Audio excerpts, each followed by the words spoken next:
전국에 계시는 수험생 여러분 안녕하십니까? 반갑습니다. 부동산세법의 김동수 교수입니다.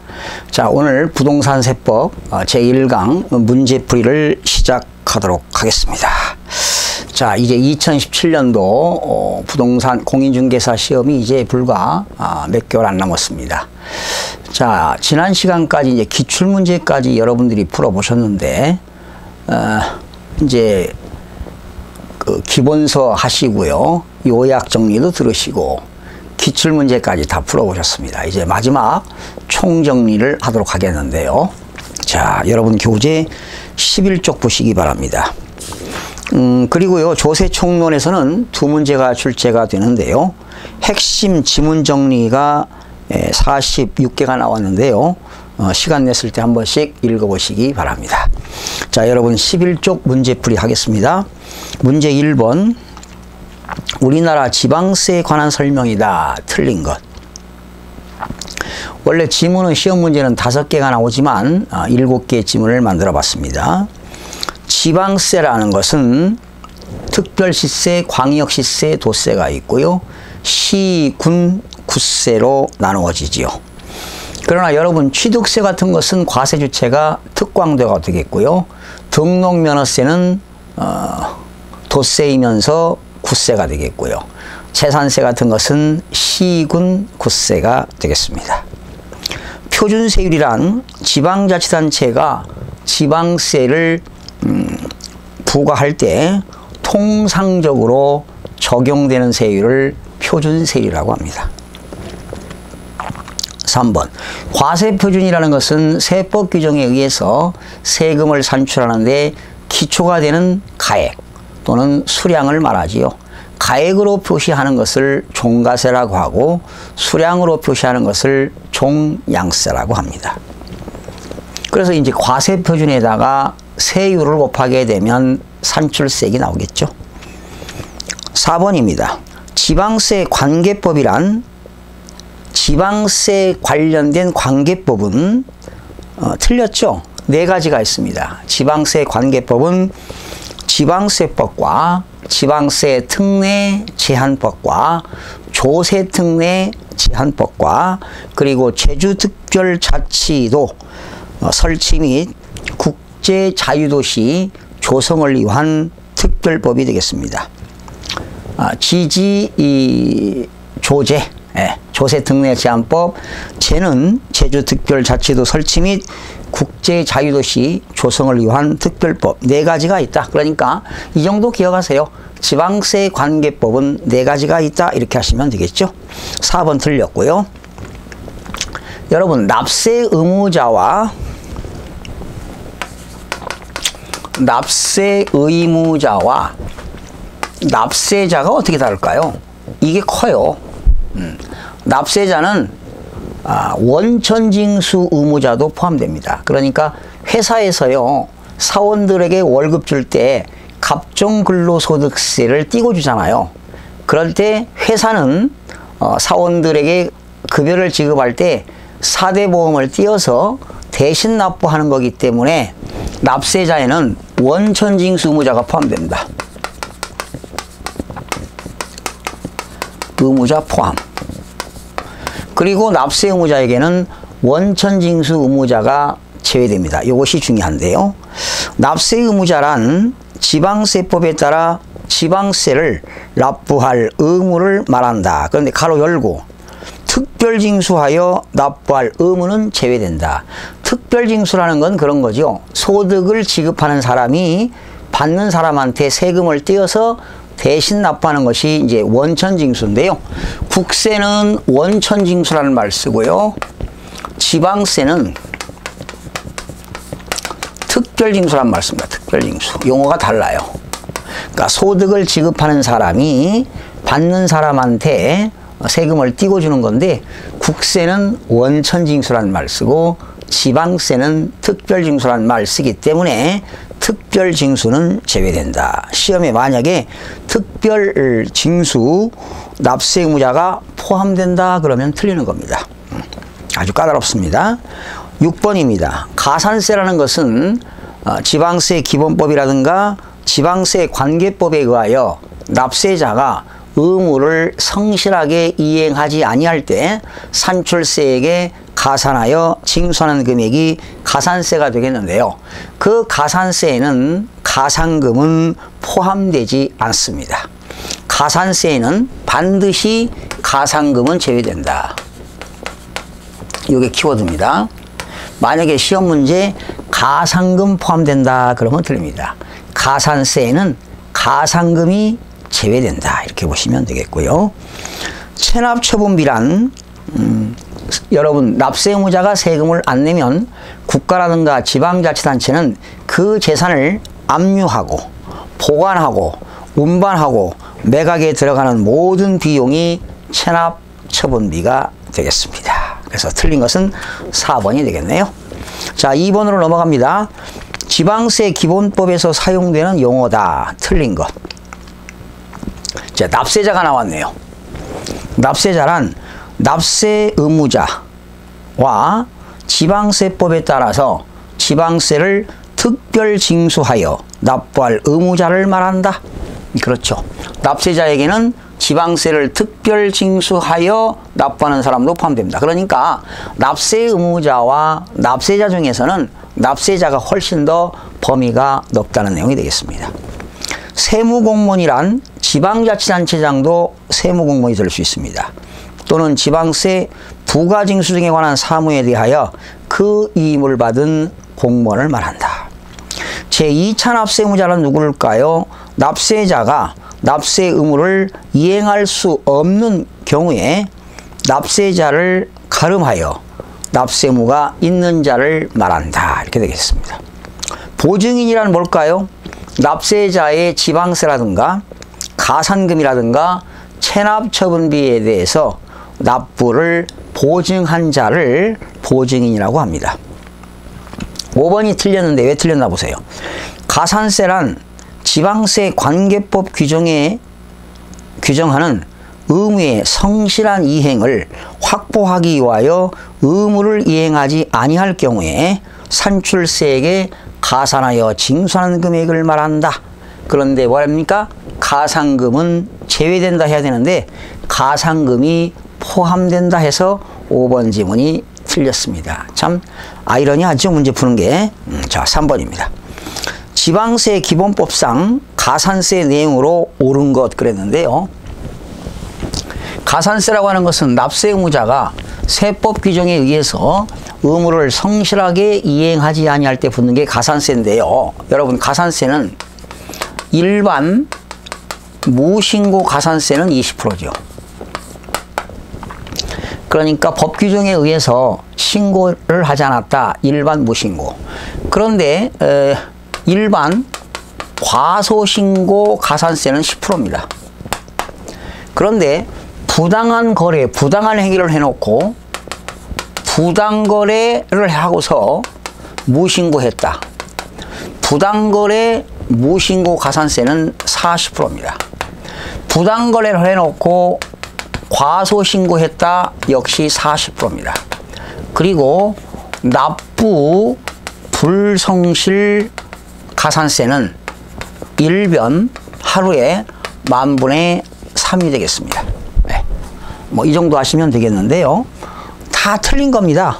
옳은 게 1번인데요. 이걸 여러분이 알아야 문제를 풀 수가 있습니다. 무신고 가산세인데 사기나 그 밖에 부정한 행위로 인하지 않는다. 부정한 행위가 아니라는 겁니다. 그러면 그냥 무신고 아니겠습니까? 부당거래가 아니니까 일반 무신고 가산세이기 때문에 20%에 상당한 금액이다. 정답은 1번이 되겠습니다. 나머지 틀린 것은 읽어보지 않도록 하겠는데요. 5번에 보시게 되면 납부 불성실 가산세는 20%가 아니라 일변 10,000분의 3이 되겠습니다. 일변 하루에 10,000원에 3원이 된다. 이렇게 보시면 되겠어요. 자, 4번으로 넘어갑니다. 국내자산 양도소득세에 대한 지방소득세에 관한 설명이다. 틀린 것. 여러분 양도소득세는 국세고요. 지방소득세는 지방세인데 지방소득세도 이게 시험 범위는 아닌데 이렇게 출제가 돼서 이제 앞으로는 출제가 안 되겠지만 그래도 한번 풀어보겠습니다. 양도소득에 대한 개인지방소득세 과표는 종합소득, 퇴직소득에 대한 개인지방소득세 과표와 구분하여 계산한다. 여러분 소득세도 크게 종합소득과 퇴직소득과 양도소득 과세표준이 각각 계산하는 방법이 달라요. 그렇기 때문에 지방세도 지방소득세도 구분하여 계산하도록 되어 있습니다.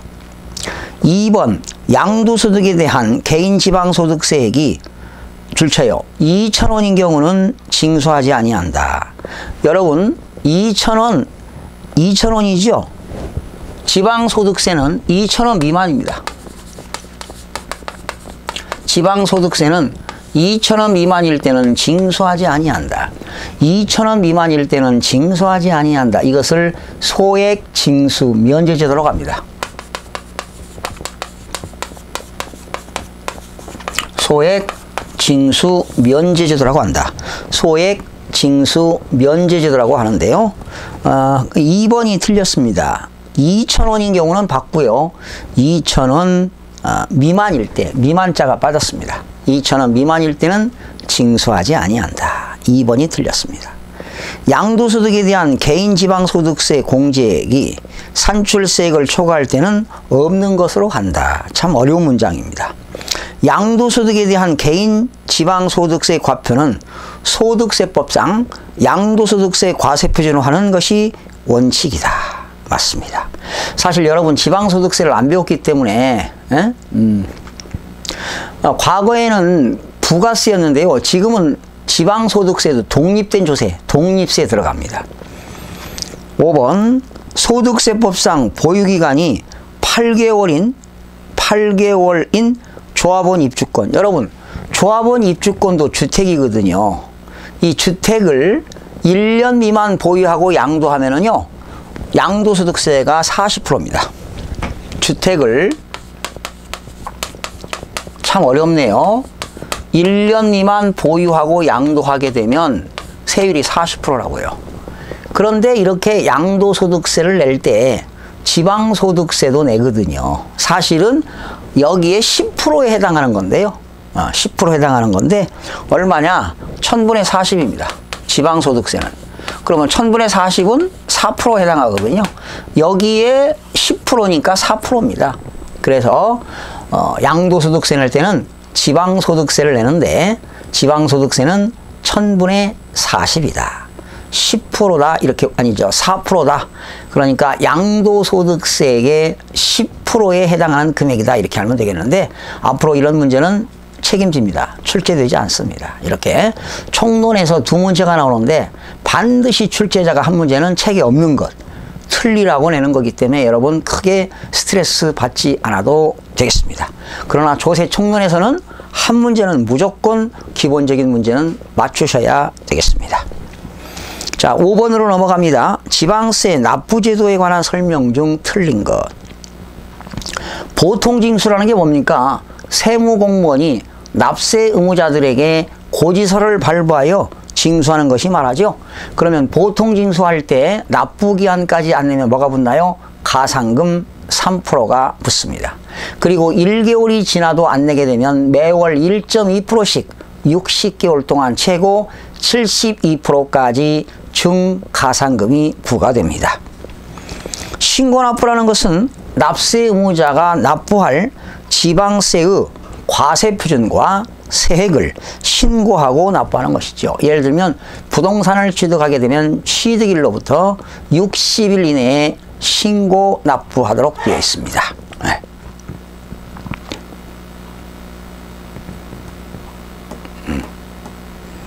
다시요. 취득세는 취득일로부터 원칙은 며칠입니까? 그렇죠. 60일 이내에 신고 납부하도록 되어 있는데 신고 납부하지 않으면 신고 불성실 가산세 20%가 부과가 되지요.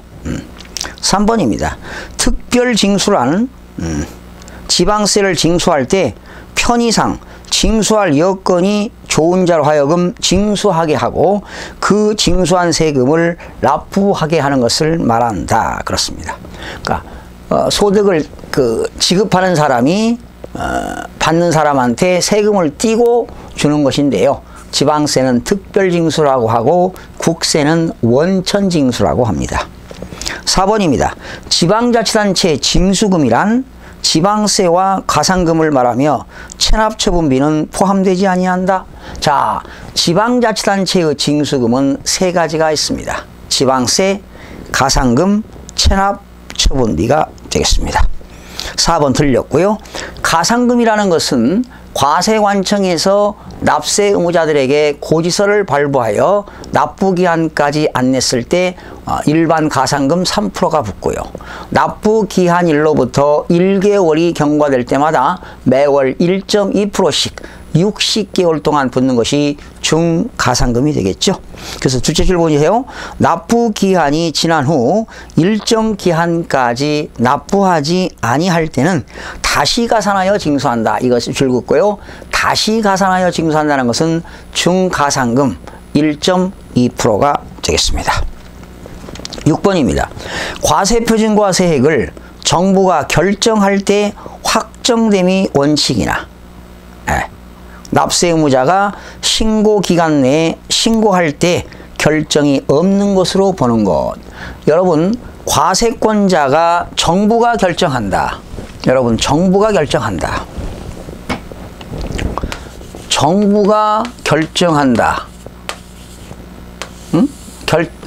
납세 의무 성립과, 이건 정부가 결정하는 것은 납세 의무 확정입니다. 납세 의무 확정에는 두 가지가 있죠. 하나는 신고할 때, 그리고 과세권자가 결정할 때. 그래서 여러분, 국세 중에는 종합부동산세는 원칙이 과세권자가 결정할 때입니다. 결정할 때 확정되는 거예요. 그러나 납세 의무자가 12월 1일부터 12월 15일까지 신고하게 되면 신고할 대로 그냥 결정이 되는 겁니다. 그래서 원칙은 과세권자가 결정하는 건데요. 외외적으로 신고하게 되면 결정은 없는 것으로 보는 건데, 이게 이제 종합부동산세가 되겠습니다. 종합부동산세는 국세지요. 과세권자가 세금 얼마 내라고 결정할 텐데 그게 원칙인데, 외외적으로 납세 의무자가 신고하게 되면 결정은 없는 것으로 본다. 이렇게 보시겠습니다. 종합부동산세 납기는 매년 12월 1일부터 12월 15일까지가 되겠습니다. 정답은 1번이 되겠고요. 자, 17번 문제가 되겠네요. 7번 문제. 지방세 기본법과 지방세 관계법상, 자, 우리 지방세 기본법과 지방세 관계법상 줄쳐봐요. 특수관계인이 아닌 것. 보통 특수관계인은요, 부모 쪽, 그러니까 부쪽에, 아버지 쪽에는 6촌 이내의 혈족까지가 특수관계인이고요. 어머니 쪽은 4촌 이내의 인척입니다. 그러니까 아버지 쪽은 혈족이라고 하고요. 어머니 쪽은 인척이라는 말 쓰는데요. 거기 보세요. 본인과 6촌 이내의 혈족과 4촌 이내의 인척입니다. 그러니까 아버지 쪽은 6촌까지고 어머니 쪽은 4촌 이내입니다. 아버지 쪽은 혈족, 어머니 쪽은 인척이라는 말 쓰는데 이것도 특수관계인이 되겠습니다. 본인과 그리고 임원과 그 밖에 사용인, 본인 당사자의 본인의 금전이나 그 밖의 재산으로 생계를 유지하는 사람으로서 줄쳐요. 경제적 연관 관계가 있는 자. 그러니까 내가 뭐 종업원이라든가 회사의 임원들의 그 가족들을 내가 경제적 연관 관계를 맺고 제가 책임을 지는 겁니다. 그러니까 경제적인 도움을 주는 것이죠. 이것도 특수관계인에 들어갑니다. 배우자는 역시 무촌이기 때문에 특수관계자인데, 원래 배우자는 법률혼이 되겠죠. 그러나 혼인신고를 하지 않고 사실혼의 관계도 특수관계인에 들어갑니다. 여러분 교재에서는 따로 공부하지 않았는데요. 문제풀이 하면서 아주 기상천외한 문제들이 출제가 되기 때문에 훈련하려고 넣은 거이기 때문에 한 번씩 그냥 보시기 바랍니다. 아직 출제는 안 됐습니다. 친생자, 자기 친생자인데 다른 사람에게 양자로 갔죠. 친양자로 입양된 사람 및 그 배우자와 직계 비속도 특수관계에 들어갑니다. 내 친자식인데 그 아이가 다른 사람 앞으로 입양됐지요. 그 입양됐을 때 그 입양된 사람의 사랑과 배우자 그리고 직계 비속 자녀들도 다 함께 특수관계인에 들어갑니다.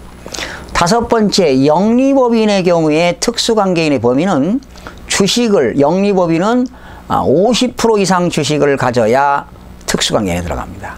비영리법인은 30% 이상입니다. 아직 시험이 안 나왔는데요. 영리법인은 몇 프로요? 50%.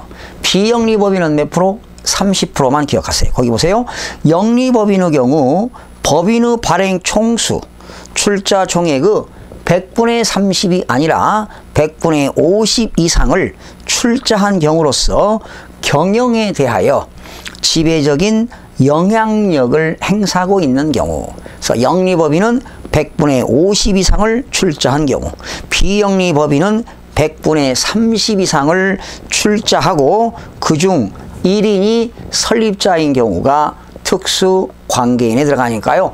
영리법인은 발행 총 주식의 50% 이상, 비영리법인은 30% 이상 가진 사람이 특수관계인에 들어가겠습니다. 그래서 정답은 5번이 되겠네요. 자, 다음 시간 계속 이어서 8번부터 계속 학습하는 시간을 갖도록 하겠습니다. 여러분 2교시에 찾아뵙겠습니다.